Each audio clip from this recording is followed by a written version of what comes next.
सभी को शुभ प्रणाम। एक पंडित श्री राम शर्मा द्वारा रचित पुस्तक का नाम है हारिए नहीं मत। ये पुस्तक पढ़कर मुझे बहुत प्रेरणा मिली। इस पुस्तक के माध्यम से इन्होंने नवयुवकों में जिस प्रकार की निराशा और अवसाद का वातावरण पैदा हो रहा है और लोग किताबों से हट कर के अब फेसबुक, यूट्यूब और इलेक्ट्रॉनिक के दुनिया में प्रवेश कर रहे हैं, जिनसे उनके मानसिक विकास का उत्तरोत्तर कमी होती जा रही है और वे आए दिन हमेशा अवसाद से ग्रसित हो जाते हैं। ये किताब उन नौजवानों के लिए बेहद ही कारगर साबित होगा और लोगों को प्रेरणा मिलेगी।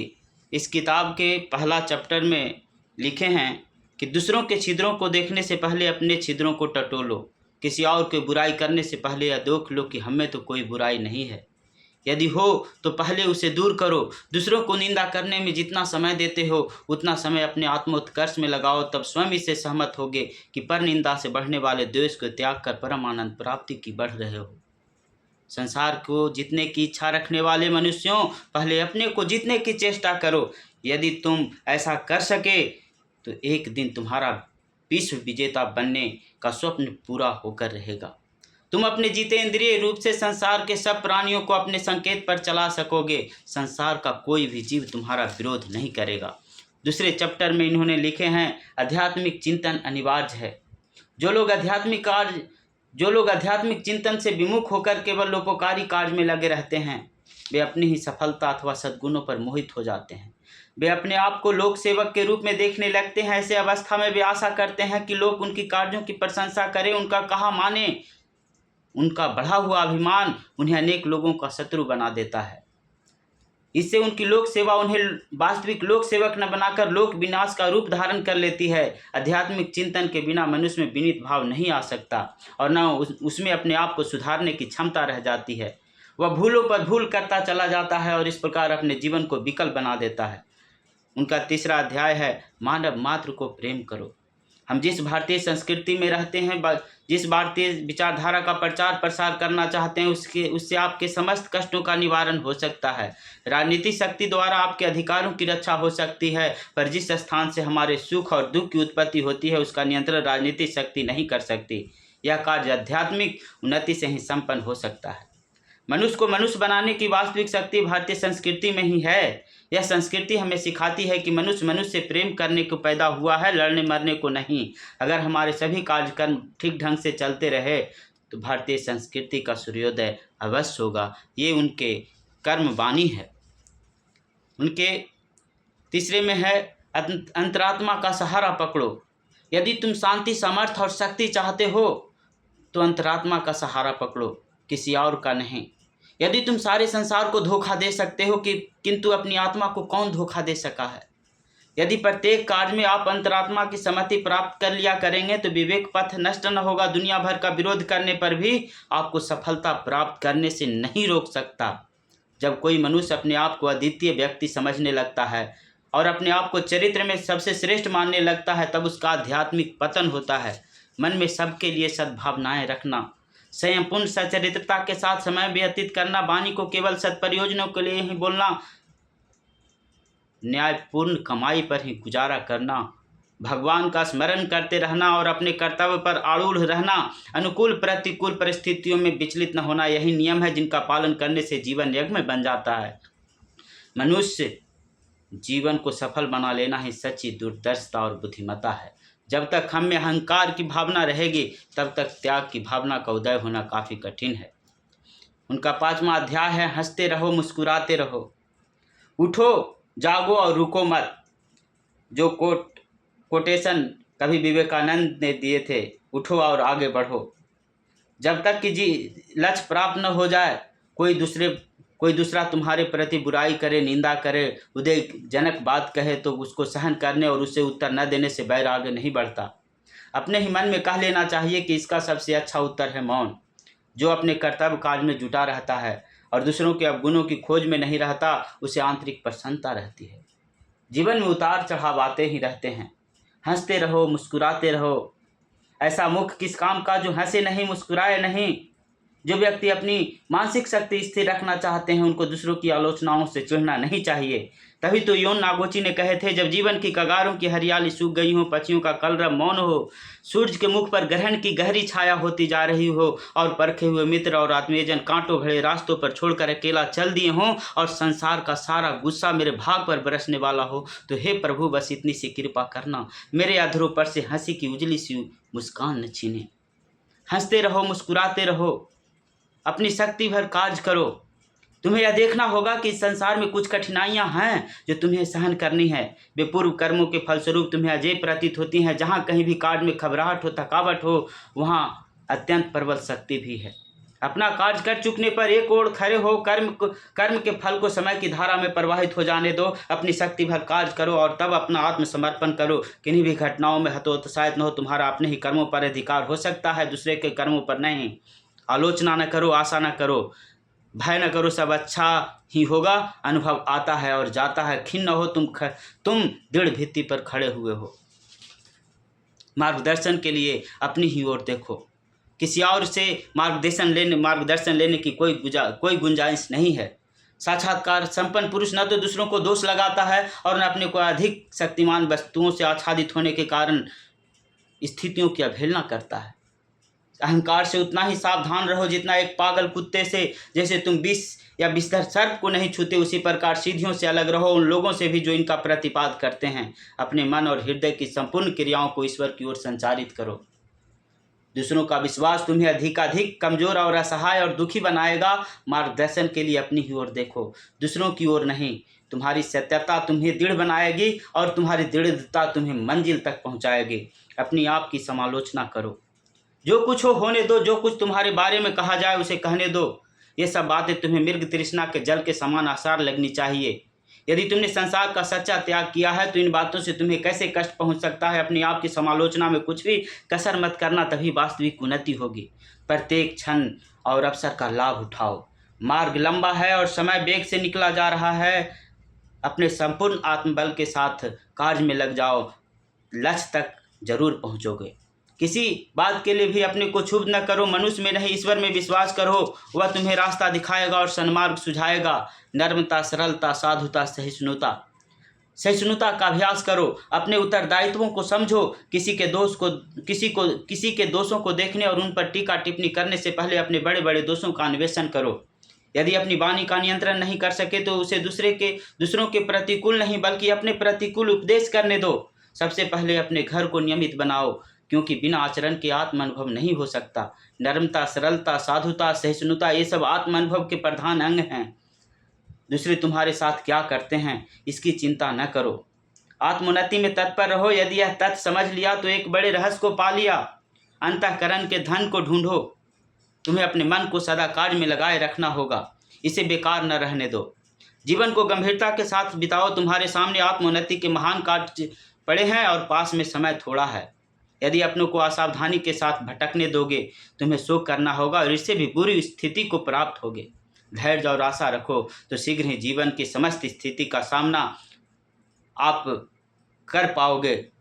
यदि आवश्यक हो तो समस्त संसार को चुनौती दे दो, परिणाम में तुम्हारी हानि नहीं हो सकती। तुम केवल सबसे महान से संतुष्ट रहो। दूसरे भौतिक धन की खोज करते हैं और तुम अंतःकरण के धन को ढूंढो। अकेला चलो।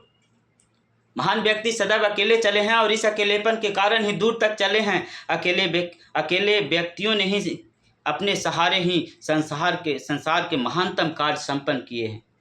वे अपने ही आंतरिक सुख से सदैव प्रफुल्लित रहे। दूसरों से दुख मिटाने की उन्होंने कभी आशा नहीं रखी। निज वृत्तियों में ही उन्होंने सहारा देखा। अकेलापन जीवन का परम सत्य है, किंतु अकेलेपन से घबराया जी तोड़ना, कर्तव्य पथ से हतोत्साहित या निराश होना सबसे बड़ा पाप है। अकेलापन आपके निजी आंतरिक प्रदेश में छिपी हुई महान शक्तियों को विकसित करने का एक साधन है। अपने ऊपर आश्रित रहने से आप अपने उच्चतम शक्तियों को खोज निकालते हैं। दूसरों पर निर्भर न रहो।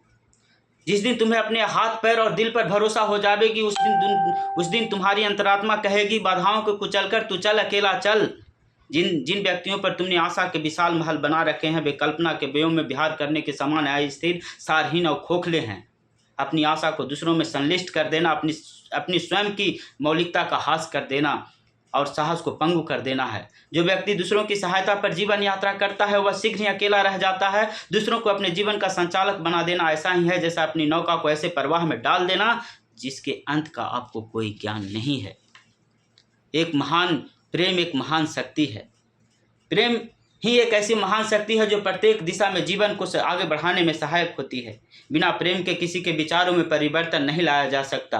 विचार तर्क वितर्क की सृष्टि नहीं है। विचारना तथा विश्वास बहुकाल के सत्संग से बनते हैं, यदि अधिक समय की संगति का परिणाम ही प्रेम है। इसलिए विचार धारणा अथवा विश्वास प्रेम का विषय है। यदि हम दूसरों पर विजय प्राप्त करके उनको अपनी विचारधारा में बहाना चाहते हैं, उनके दृष्टिकोण को बदलकर अपनी बात मनवाना चाहते हैं, तो प्रेम का सहारा लेना चाहिए। तर्क और बुद्धि हमें आगे नहीं बढ़ा सकते। विश्वास रखिए कि आपकी प्रेम और सहानुभूतिपूर्ण सभी बातों को सुनने के लिए दुनिया बस विवश होगी। अब असफलताओं का कारण हम दूसरों को बरबस अपनी तरह विश्वास मत एवं स्वभाव नियमों के अनुसार कर्ज करने को व्यतीत बाध्य करते हैं। दूसरों को परवश सुधार डालने, अपने विचार या दृष्टिकोण को जबरदस्ती थोपने से न तो सुधार होता है न आपके ही मन प्रसन्न होता है। यदि हम अमुक व्यक्ति को दबाए रखेंगे तो अवश्य परोक्ष रूप से हमारी उन्नति हो जाएगी। अमुक व्यक्ति हमारी उन्नति में बाधक है, अमुक हमारी चुगली करता है, दोष निकालता है, मानहानि करता है। अतः हमें अपनी उन्नति न देखकर पहले अपने प्रतिपक्षी को रोकना चाहिए। ऐसा सोचना और दूसरों को अपनी असफलताओं का कारण मानना भ्रम मूलक है। दुखद स्मृतियों को भूलो। जब जीवन में वैसी कोई दुखद स्मृति आ गई है तो उसको भूलना ही चाहिए। जब मन में पुरानी दुखद स्मृतियां सजग हों तो उसे भुला देने में ही श्रेष्ठता है। अप्रिय बातों को भुलाना उतना ही आवश्यक है जितनी अच्छी बात का स्मरण करना। यदि तुम शरीर से, मन से, आचरण से स्वस्थ होना चाहते हो तो अपनी अस्वस्थता की सारी बातों को भूल जाओ। माना कि किसी ने अपने ही तुम्हें चोट पहुंचाई है, तुम्हारा दिल दुखाया है, तो क्या तुम उसे लेकर मानसिक उधेड़-बुन में लगे रहोगे? अरे भाई, उन कष्टकारक अप्रिय प्रसंगों को भुला देना ही सच्ची और हितकारी है। उधर ध्यान न देकर अपने शुभ कर्मों में मन को केंद्रीभूत कर दो। चिंता से मुक्ति पाने का सर्वोत्तम उपाय दुखों को भूलना ही है। सुख दुख के ऊपर स्वामित्व स्थापित करो। तुम सुख दुख की अधीनता छोड़ उनके ऊपर अपना स्वामित्व स्थापन करो और उसमें जो कुछ उत्तम मिले उसे लेकर अपने जीवन को नया रसयुक्त बनाओ। जीवन को उन्नत करना ही मनुष्य का कर्तव्य है। इसलिए तुम जो भी उचित समझो सो मार्ग ग्रहण कर इस कर्तव्य को सिद्ध करो। प्रतिकूलताओं से डरोगे नहीं और अनुकूलताओं को ही सर्वस्व मानकर बैठे रहोगे तो सब कुछ कर सकोगे। जो मिले उसी से शिक्षा ग्रहण कर जीवन को उच्च बनाओ। जीवन ज्यों ज्यों उच्च बनेगा त्यों तो जो तुम्हें आज प्रतिकूल दिखाई पड़ रहा है वह सब अनुकूल दिखने लगेगा और अनुकूलता आ जाने पर दुख मात्र की निवृत्त हो जाएगी। बोलिए कम, करिए अधिक। हमारी कोई सुनता नहीं, कहते कहते थक गए, पर सुनने वाले कोई सुनते नहीं, अर्थात उन पर कुछ असर ही नहीं पड़ता। मेरी राय में इसमें सुनने वाले से ज़्यादा दोष कहने वाले का होता है। कहने वाला करना नहीं जानते, वे अपनी ओर देखें। आत्मनिरीक्षण कार्य की सुनता की गवाही दे देगा। वचन की सफलता का सारा दरमदार कर्मशीलता में है। आप चाहे बोलें नहीं, थोड़ा ही बोलें, पर कार्य में जुट जाइए। आप थोड़े ही दिनों में देखेंगे कि लोग बिना कहे आपकी ओर खींचे आ रहे हैं, वे भी आपके कामों में हाथ बटा रहे हैं। अतः कहिए कम, करिए अधिक, क्योंकि बोलने का प्रभाव तो क्षणिक होगा और कार्य का प्रभाव अस्थायी होगा। पौरुष की पुकार। साहस ने हमें पुकारा, साहस ने हमें पुकारा है, समय ने हमें पुकारा है, युग ने हमें पुकारा है, कर्तव्य ने हमें पुकारा है, उत्तरदायित्व ने हमें पुकारा है, विवेक ने हमें पुकारा है, पौरुष ने हमें पुकारा है। यह पुकार अनसुनी न की जा सकेगी। नव निर्माण के लिए हम कांटों से भरे रास्तों का स्वागत करेंगे और आगे बढ़ेंगे। लोग क्या कहते हैं और क्या करते हैं इनकी चिंता कौन करे? अपनी आत्मा ही मार्गदर्शन के लिए पर्याप्त है। लोग अंधेरे में भटकते हैं, भटकते रहें। हम अपने विवेक के प्रकाश का अवलंबन कर स्वतः ही आगे बढ़ेंगे। कौन विरोध करता है, कौन समर्थन करता है, इसकी गणना कौन करे? अपनी अंतरात्मा, अपना साहस अपने साथ है और हम वही करेंगे जो अपने जैसे सजग व्यक्तियों के लिए उचित और उपयुक्त है। पुरुषार्थ की शक्ति। सुधारवादी तत्वों की स्थिति और भी उपहासास्पद है। धर्म, अध्यात्म एवं समाज, राजनीति क्षेत्रों में सुधार एवं उत्थान के नारे जोर जोर से लगाए जाते हैं, पर उन क्षेत्रों में जो हो रहा है, जो लोग कर रहे हैं, उसमें कथनी और करनी के बीच में आसमान जमीन का अंतर देखा जा सकता है। ऐसी दशा में उज्जवल भविष्य की कामना करना धूमिल होती चली जा रही है। क्या हम सब ऐसे ही समय की प्रतीक्षा में हाथ पर हाथ रखकर बैठे रहें और अपने को असमर्थ अनुभव करते रहें? स्थिति बदलने के लिए किसी दूसरे पर आशा लगाए बैठे रहें? मानवीय पुरुषार्थ करता है, कहता है ऐसा नहीं होना चाहिए। आप भटकना मत, क्योंकि आप लोग अमूल्य समय से गुजर रहे हो। देश इस समय काफ़ी कठिन परिस्थितियों से गुजर रहा है। आप भटकना मत। लोगों के झोंके, मुँह के झोंके, दबाव के झोंके ऐसे हैं जो आदमी को लंबी राह पर चलने के लिए मजबूर कर देते हैं। लोग कहाँ से कहाँ घसीट ले जाते हैं, हमको भी घसीट ले गए होते, ये आम आदमियों को घसीट ले जाते हैं। बहुत से व्यक्तियों में जो सिद्धांतवाद की राह पर चले, इन्हीं के कारण भटक कर कहाँ से कहाँ जा पहुँचे। आप भटकना मत, आप अच्छे हो।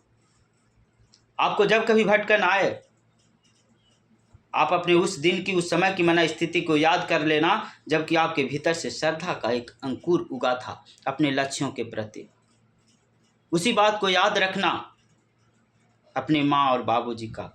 उसी बात को याद रखना कि परिश्रम करने के प्रति जो हमारी उमंग और तरंग होनी चाहिए, उसमें कमी तो नहीं आ रही। लगन और श्रम का महत्व समझो। लगन आदमी के अंदर हो तो 100 गुना काम करा लेती है। इतना काम करा लेती है कि हमारे काम को देखकर आपको आश्चर्य होगा। इतना साहित्य लिखने से लेकर इतना बड़ा संगठन खड़ा करने तक, इतनी बड़ी क्रांति करने से लेकर इतने आश्रम बनाने तक जो काम शुरू किए वे कैसे हो गए। यह सब लगन और श्रम का महत्व है। यदि हम श्रम से जीव चुराया होता तो उसी तरीके से घटिया आदमी होकर के रह जाते। जैसे अपना पेट पालना जिनके लिए मुश्किल हो जाता, चोरी से, ठगी से, बेईमानी से, जहाँ कहीं भी मिलता पेट भरने के लिए, कपड़े पहनने के लिए और शौक मुझ पूरा करने के लिए पैसा इकट्ठ करते रहते, पर यह हमारा इतना बड़ा काम संभव नहीं हो पाता। चिंतन और चरित्र का समन्वय करिए। अपने दोष के दूसरों पर थोपने से कुछ काम न चलेगा। मुझ में भी कुछ कमी है, इसका भी निवारण हमें खुद ही करना पड़ेगा। अपने दोष को दूसरों पर थोपने से कुछ काम न चलेगा। हमारी शारीरिक व मानसिक दुर्बलताओं के लिए दूसरे उत्तरदायी नहीं हैं, वरन हम स्वयं ही हैं। दूसरे व्यक्तियों, परिस्थितियों एवं पारवर्त भोगों का प्रभाव भी पड़ता है, पर 3/4 जीवन तो हमारे आज के दृष्टिकोण एवं कर्तव्य का ही प्रतिफल होता है। अपने को सुधारने का काम हाथ में लेकर हम अपनी शारीरिक और मानसिक परेशानियों को हल कर सकते हैं। उनका प्रभाव नहीं पड़ता। जो बकवास तो बहुत करते हैं पर अपने ढांचे में नहीं ढलते। जिन्होंने चिंतन और चरित्र का समन्वय अपने जीवन में क्रम में किया, उनकी सेवा साधना सदा फलती फूलती रहती है। आत्मविश्वास, आत्मशक्ति पर विश्वास रखो, भरोसा रखो। क्या करें, परिस्थितियां हमारे प्रतिकूल नहीं है, कोई हमारी सहायता नहीं करता, कोई हमारी मदद नहीं करता, आदि शिकायतें निरर्थक हैं। अपने दोषों को दूसरों पर थोपने के लिए इस प्रकार की बातें अपनी दिल जमाई के लिए कही जाती है। इनको समझाने के लिए लोग कभी पार्वत को मानते हैं, कभी देवी देवताओं के सामने नाक रगड़ते हैं। इस सब का कारण अपने ऊपर विश्वास का न होना होता है। दूसरों को सुखी देखकर हम परमात्मा के न्याय के ऊपर उंगली उठाने लगते हैं, पर यह नहीं देखते कि जिस परिश्रम से उन सुखी लोगों ने वह अपने काम पूरे किए, क्या वह हमारे अंदर है। ईश्वर किसी के साथ पक्षपात नहीं करता। वह अपनी आत्मशक्ति से सबको मुक्त हाथों से प्रदान करता है, जिसके आधार पर उन्नति की जा सके। आत्मविश्वास जागृत करो। आजकल लोगों में आत्मविश्वास की बहुत कमी देखने को पड़ता है। जब निराशा और असफलता को अपने चारों ओर मंडराते देखो तो समझो कि तुम्हारा चित्त स्थिर नहीं है, तुम अपने ऊपर विश्वास नहीं करते हो। वर्तमान दशा से छुटकारा नहीं हो सकता जब तक कि अपने पुराने सड़े गले विचारों को बदल नहीं डालते। जब तक यह विश्वास न हो जाए कि तुम अपने अनुकूल चाहे जैसी अवस्था का निर्माण कर सकते हो, तब तक तुम्हारे पैर उन्नति की ओर आगे नहीं बढ़ सकते। अगर आगे भी न संभलोगे तो हो सकता है कि दिव्य तेज किसी दिन बिल्कुल छीन हो जाएगी। यदि तुम अपनी वर्तमान अप्रिय अवस्था से छुटकारा पाना चाहते हो तो अपनी मानसिक निर्बलता को दूर भगाओ, अपने अंदर आत्मविश्वास को जागृत करो। ये सब उत्कृष्ट उपाय हैं। आप अपने आप मित्र भी हो और शत्रु भी हो।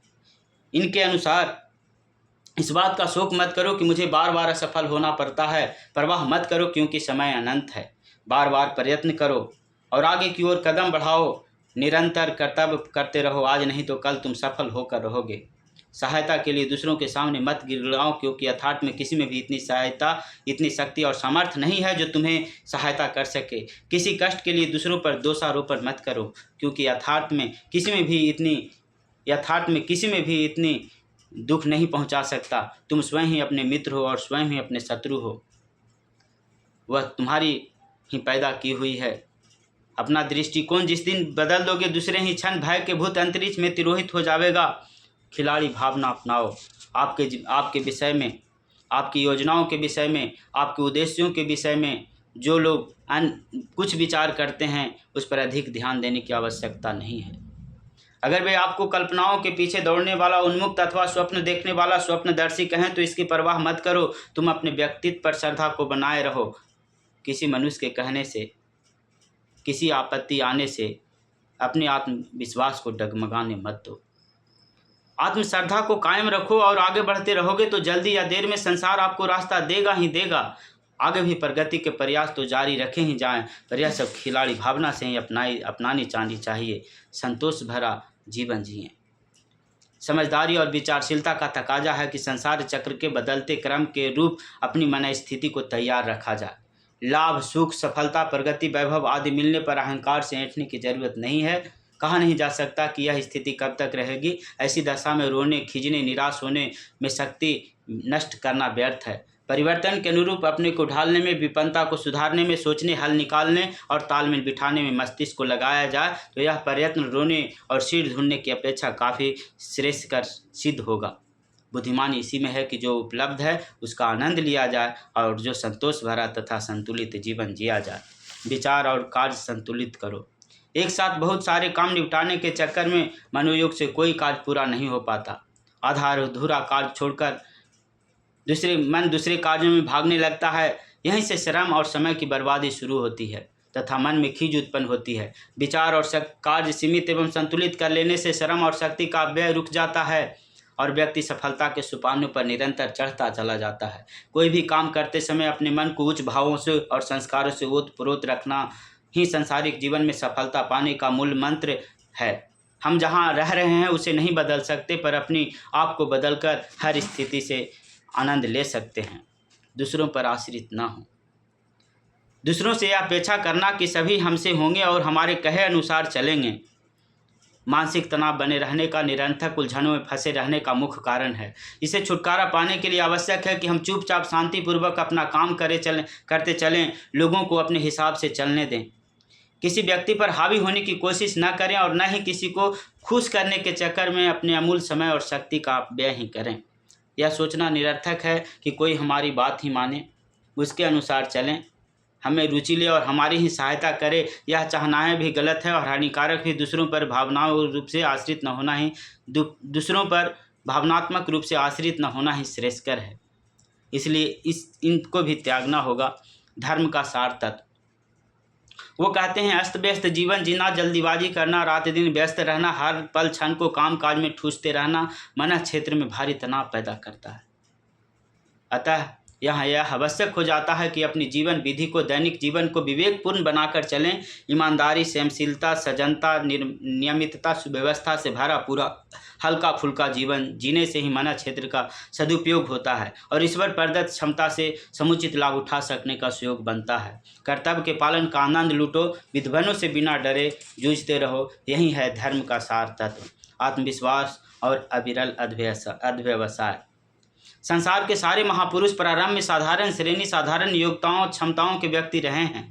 इतना होने पर भी उन्होंने अपने प्रति दृष्टिकोण ही बनने नहीं दिया और निराशा को पास नहीं फटकने दिया। आत्मविश्वास एवं अविरल अध्यवसाय के बल पर वे कदम कदम आगे बढ़ाते गए। प्रतिकूल परिस्थितियों में भी वे अपने लक्ष्य से विचलित नहीं हुए। नगण्य से साधन और अल्प योग्यता से होते हुए भी देश, धर्म, समाज और मानवता की सेवा में अपने जीवन को आहुति समर्पित कर समाज के सामने उदाहरण प्रस्तुत कर गए और कोटि कोटि जनों को दिशा प्रदान कर गए। इनके इस किताब के माध्यम से यही शिक्षा दी जाती है। आप सभी को पुनः प्रणाम।